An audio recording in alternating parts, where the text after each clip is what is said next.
வணக்கம். ஒரு சிறுகதை. ஒரு நாள் சிறுத்தை பசியுடன் உணவு தேடியது.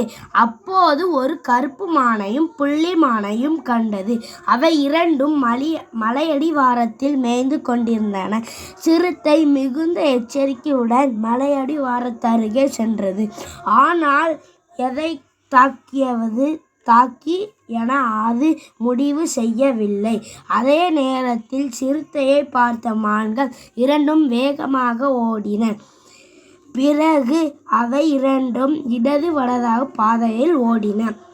சிறுத்தை அந்த இடத்தில் வந்து எதை துரத்தலாம் என்று தயங்கி நின்றது. பிறகு சரி, கருப்பு மானை துரத்தலாம், அதன் இறைச்சிதான் சுவையாக இருக்கும் என்று முடிவு செய்தது. கருப்பு மானை துரத்த தொடங்கியது. ஆனால் அதற்குள் அது தொலை தூரத்தில் ஓடி போய்விட்டது. உடனே சிறுத்தை, அது வேகமாக ஓடக்கூடிய மான், அதை பிடிக்க முடியாது, பசி வேறு அதிகமாகிவிட்டது. சரி, புள்ளி மானை பிடிக்கலாம் என்று தீர்மானித்தது.